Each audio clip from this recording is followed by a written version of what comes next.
Impériale salutation. Vous êtes bien installés? Parfait. Alors entrons dans le vif du sujet.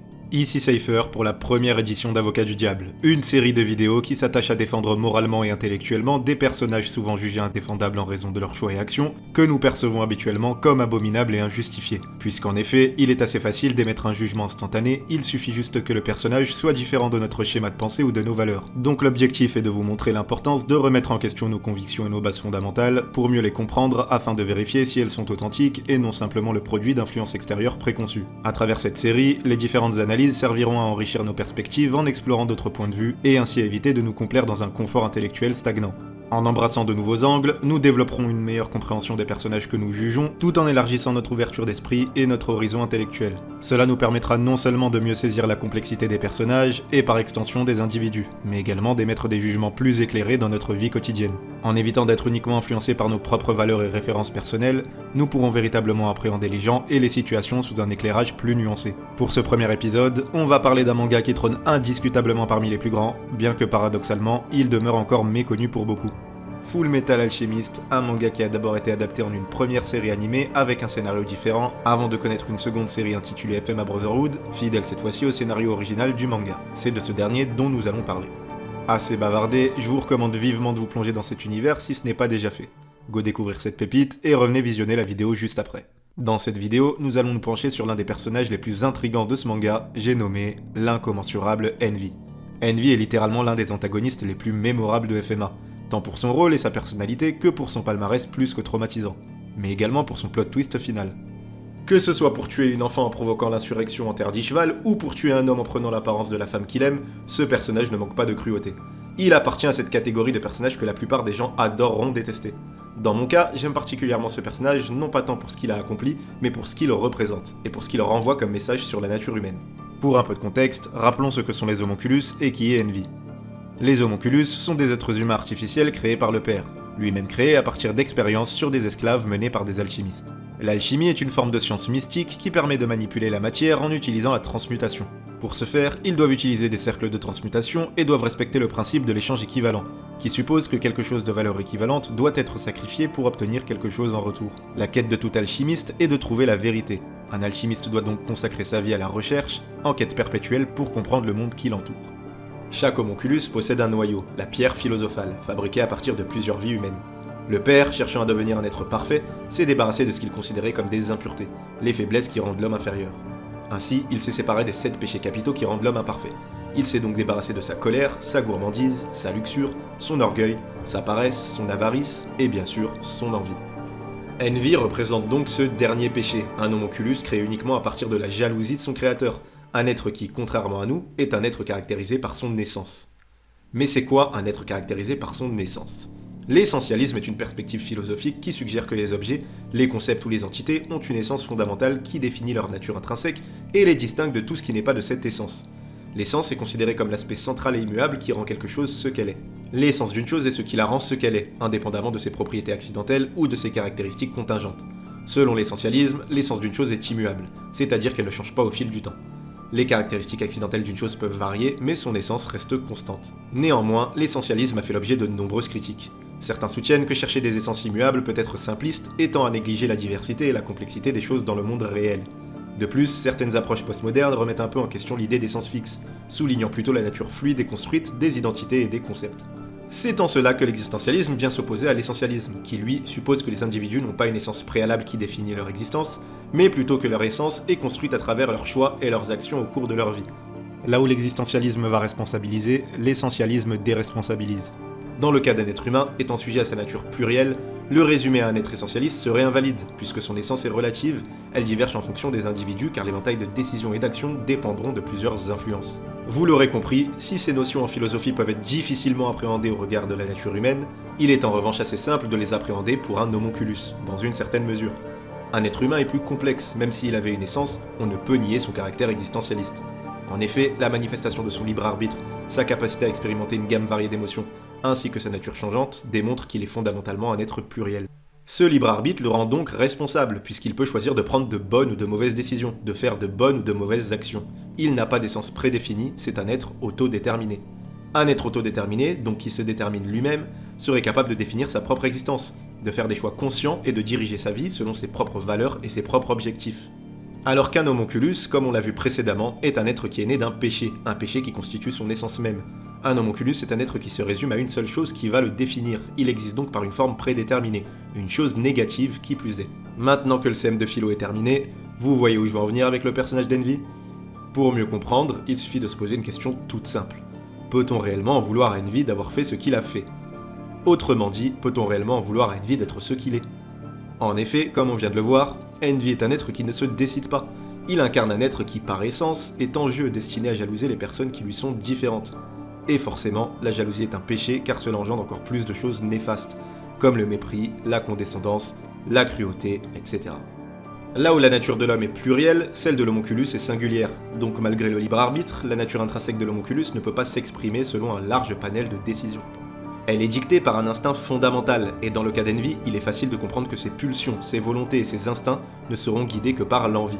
Qui plus est, Envy n'est pas humain, il n'a donc pas à se conformer à la vertu humaine ainsi qu'à ses normes. L'humanisme et l'empathie sont des concepts qu'il ignore, peut-être même qu'il est incapable de les ressentir, à cause de sa nature d'homonculus. Le mépris d'Envy pour la nature humaine. Envy, en tant qu'homonculus, semble initialement se moquer des humains en mettant en avant sa supériorité, les considérant comme des êtres insignifiants et pathétiques, constamment plongés dans la lamentation et les pleurs, signe de leur prétendue faiblesse. Son attitude paraît détachée, profondément antipathique, dépourvue de tout sentiment humain, et donc dénuée de toute faiblesse. Dans une tentative de démontrer sa supériorité, Envy s'efforce de s'attribuer et de vanter tous les avantages dont un homonculus jouit par rapport à un homme. Il vante notamment le fait de pouvoir changer d'apparence, il vante ses prouesses physiques et se moque sans cesse de la fragilité humaine ainsi que de la propension des humains à faire passer les émotions avant la logique. En cherchant à déprécier son adversaire, Envy essaie de se convaincre qu'il est véritablement au-dessus, se complaisant dans son identité.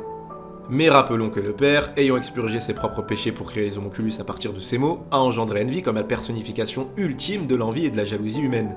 Envy incarne donc la jalousie à son paroxysme, son essence même étant imprégnée de ce sentiment. Bien qu'il possède un libre arbitre, Envy reste intrinsèquement conditionné par sa nature, ce qui le rend encore plus enclin à ressentir la jalousie par rapport à un individu ordinaire ou à un autre homonculus.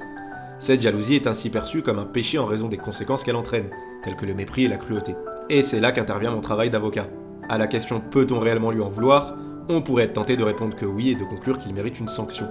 Cependant, il faut prendre en compte que, contrairement à un être humain qui a plusieurs facettes et le pouvoir de choisir entre la compassion et la cruauté en tant qu'individu autodéterminé, Envy n'en possède qu'une seule. On peut donc en conclure qu'il est intrinsèquement incapable de ressentir de la compassion ou d'exprimer de l'empathie. Mais au final, de quoi Envy est-il réellement jaloux ? En effet, après la description précédente du personnage, difficile d'imaginer qu'Envy puisse être jaloux de qui que ce soit. Indubitablement, ceci s'avère être une façade, une parade habile pour dissimuler sa jalousie. Envy se retrouve confronté à sa principale contradiction avant sa mort, révélée par Edward Elric. Envy utilise son ultime recours en essayant de monter les humains les uns contre les autres, accentuant leur prétendue infériorité et les poussant à se faire la guerre comme des insectes rampants. Attrait pour la manipulation, Envy ne se prive pas de faire chanter ce qu'il méprise, de les manipuler pour servir ses intérêts ou simplement pour se divertir. Il éprouve une aversion pour les humains et se conforte sans cesse dans l'idée qu'il est supérieur en tout point. Le mec est dans un profond déni. Ed révèle alors qu'il a percé le secret d'Envy.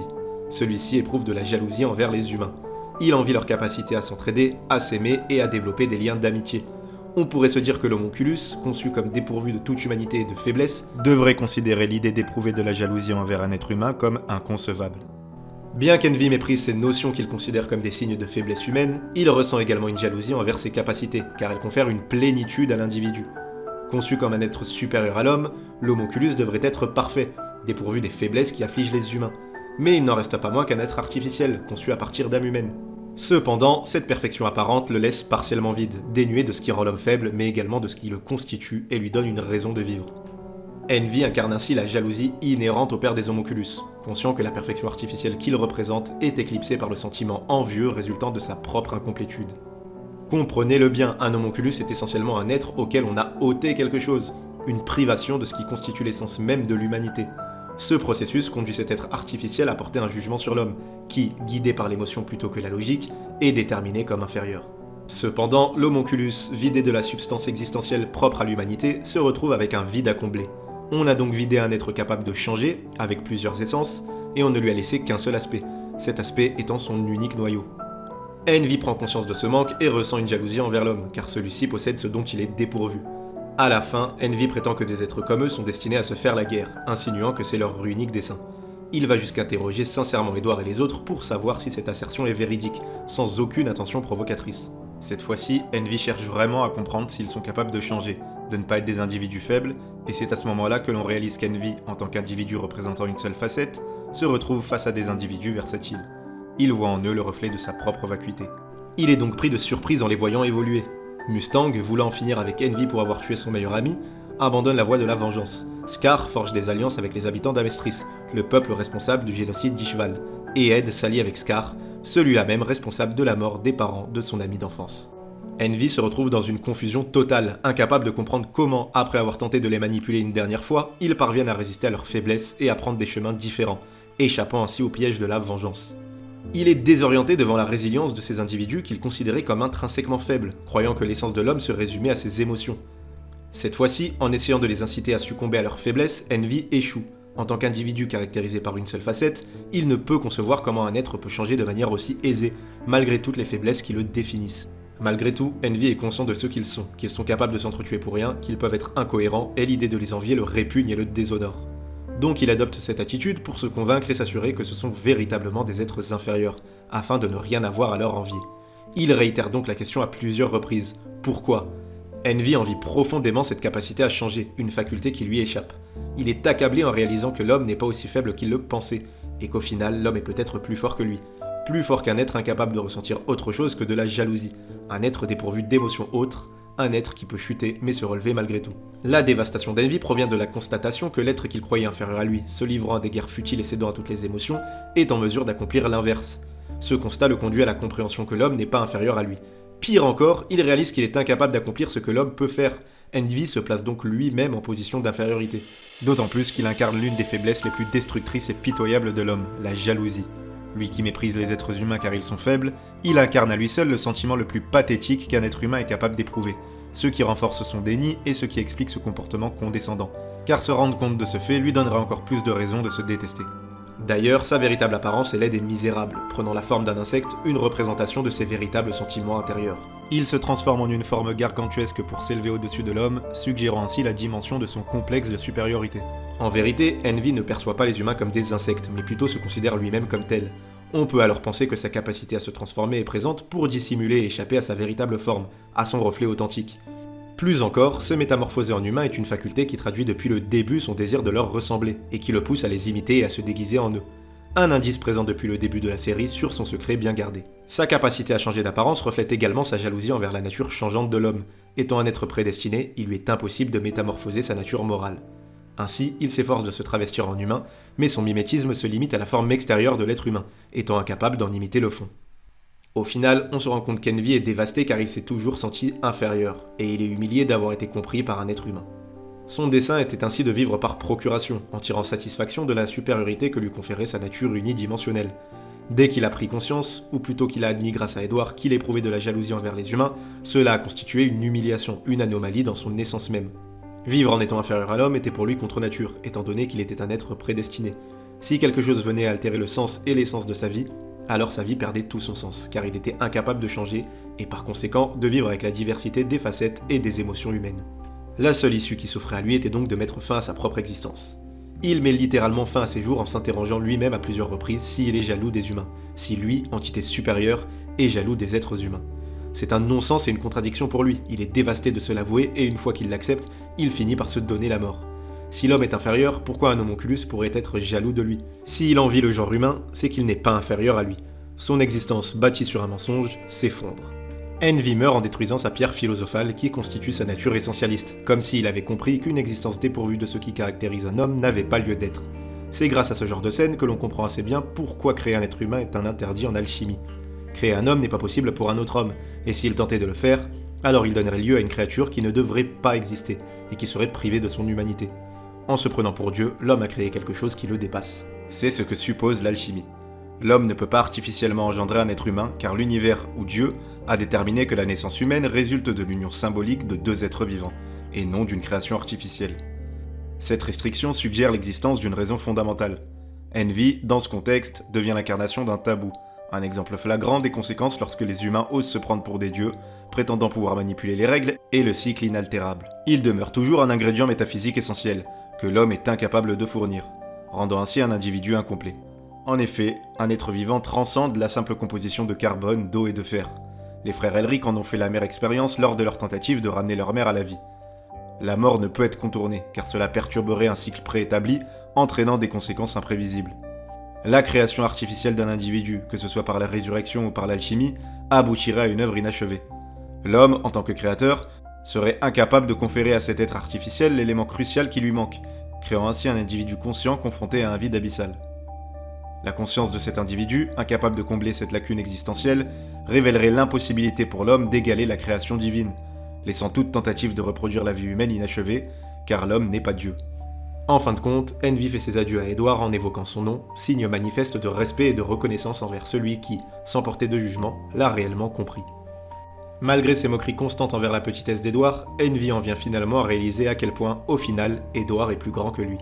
Le fait de s'attacher aux autres peut engendrer de la haine ou de la tristesse, les sentiments peuvent donc rendre faible un être humain. Mais l'émotion peut également rendre un homme plus fort, elle peut lui donner une raison de protéger quelqu'un ou de se relever après une chute. Le cœur peut rendre un homme faible, mais il peut aussi le rendre plus fort, et Envy en est viscéralement jaloux. Lui qui a été créé sans cœur, ou plutôt avec un cœur artificiel, il envie le cœur des humains. Ce qui est remarquable chez ce personnage, c'est que tout au long de l'histoire, Envy se montre exécrable, et sa mort parvient à susciter une empathie démesurée. Peut-être même davantage que si c'était un protagoniste qui trouvait la mort, tellement sa disparition est d'une profonde tristesse. Mais encore faut-il avoir compris le personnage et le message qu'il transmet, à savoir que l'humanité, aussi imparfaite soit-elle, a la capacité de s'améliorer, et c'est précisément car elle est imparfaite qu'elle peut le faire. Si l'humanité était dépourvue de ce qui la constituait, ou alors si comme Envy elle n'était caractérisée que par une seule essence, alors le potentiel de croissance et de transformation serait inexistant. Envy, en incarnant la singularité d'une essence dépourvue de la diversité humaine, devient une métaphore poignante de ce que pourrait être une humanité figée dans une seule dimension. Sa mort, empreinte de tristesse accablante, devient ainsi le miroir reflétant la nécessité de célébrer notre diversité, nos imperfections et notre capacité à évoluer collectivement. Pour terminer, mettez-vous 2 secondes à la place d'Envy. Considérez l'impact dévastateur de réaliser soudainement que vous n'auriez jamais dû exister, que vous ne faisiez pas partie des plans de l'univers, voire pire, supposant la décadence de l'humanité. Imaginons que votre existence, si elle devait être, serait incomplète, engendrant non seulement votre propre malheur, mais aussi celui des autres. Dans cette existence sans perspective d'avenir dénuée de sens, vous seriez condamné à une vie dépourvue de raison d'être, car vous seriez tout simplement incapable de trouver un sens à votre propre existence. Une existence artificiellement forcée qui, si elle prend corps, représenterait un péché, une abomination, une existence émergeant même au prix des meurtres et des morts de milliers d'innocents. Elle serait le résultat d'une création par un être imparfait, nous rappelant à quel point nous sommes riches et chanceux en comparaison. Quand on prend la peine de regarder derrière le personnage, on se rend compte de la tragédie qu'il incarne.